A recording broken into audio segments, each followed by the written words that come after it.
जो भी छोटी पार्टियां इस महागठबंधन में शामिल हो रही हैं, उन्हें इन दोनों के ही सिंबल पर चुनाव लड़ना होगा, यानी कि आरजेडी के लालटेन और या फिर कांग्रेस का हाथ छाप। अब इसमें कितनी सहमति बनती है ये देखना होगा, लेकिन फिलहाल जो बातें छन के आ रही हैं कि महागठबंधन के ये दो मुख्य प्लेयर हैं, आरजेडी और कांग्रेस, और सीटों का बंटवारा इन्हीं के बीच में होगा। नमस्कार। बिहार में चुनाव को लेकर सरगर्मियां तेज हो गई हैं और राजनीतिक दल अपनी अपनी तैयारियों में पूरे दमखम के साथ जुट चुके हैं। लेकिन इसमें सबसे बड़ी बात है कि अभी तक सीटों का बंटवारा नहीं हुआ है। जो प्रमुख गठबंधन है बिहार के दो, एनडीए और महागठबंधन, इन दोनों में अभी सीटों का बंटवारा तय नहीं हुआ है।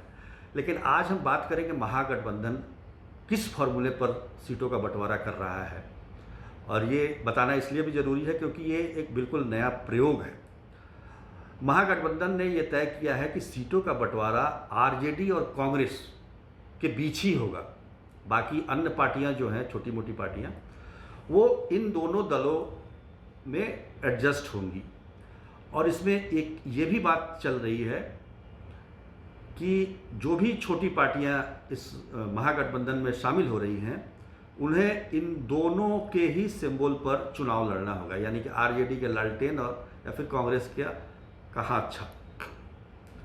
अब इसमें कितनी सहमति बनती है ये देखना होगा, लेकिन फिलहाल जो बातें छन के आ रही हैं कि महागठबंधन के ये दो मुख्य प्लेयर हैं, आरजेडी और कांग्रेस, और सीटों का बंटवारा इन्हीं के बीच में होगा।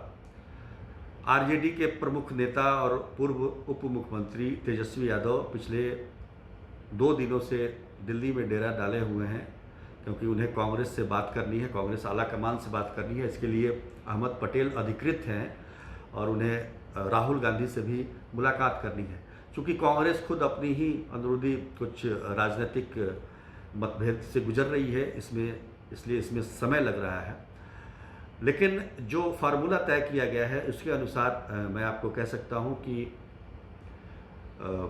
कहा जा रहा है कि जो 243 सीटें हैं बिहार विधानसभा के, उसमें से आरजेडी 150 से 160 सीटों पर अपना दावा ठोक रही है। उसका कहना है, उसने इसके लिए सर्वे भी कराया है और सर्वे के जो नतीजे आए हैं उसके आधार पर वो ये दावा कर रही है।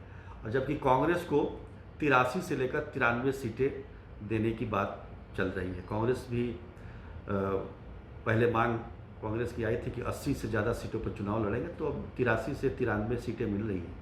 लेकिन इन सीटों में केवल इन्हीं दो पार्टियों का हक नहीं होगा, इसमें छोटी पार्टियां समाहित होंगी। जैसे आरजेडी में वीआईपी पार्टी, जो विकासशील पार्टी है, जिसके कर्ता धर्ता है मुकेश सहनी, उनकी पार्टी होगी। और माले जो कि काफ़ी पुरानी पार्टी है, वो इसमें शामिल रहेगी। ये आरजेडी को सीट देना है, अपने ही कोटे में जितनी सीटें आएंगी उसमें से इन लोगों को देना है।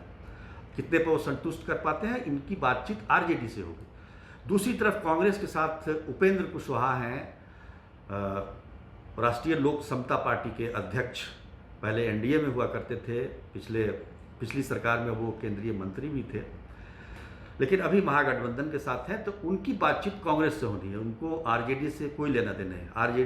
कांग्रेस को जितनी सीटें मिलेगी उसमें से उपेंद्र कुशवाहा को चाहे वो जितनी सीटें दें, ये तय हुआ है।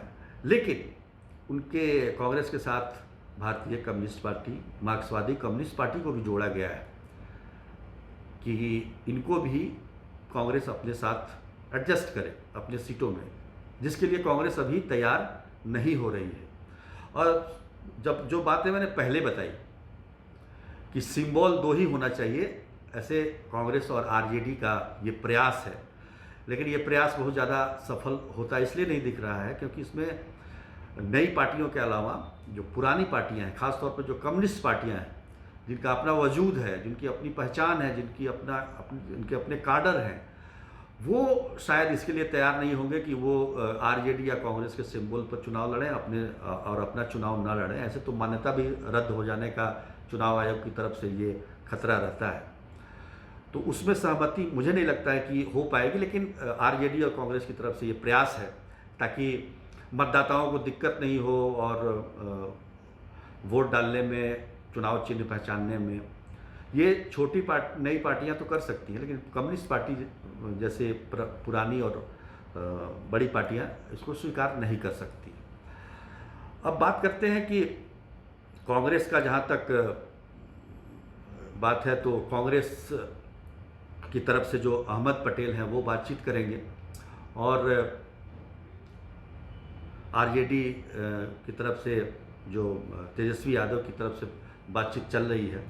तो कुल मिलाकर देखा जाए तो फार्मूला यही है कि सीटों का बंटवारा आरजेडी और कांग्रेस के बीच होगा और इन छोटी छोटी पार्टियों को उसमें समाहित किया जाएगा।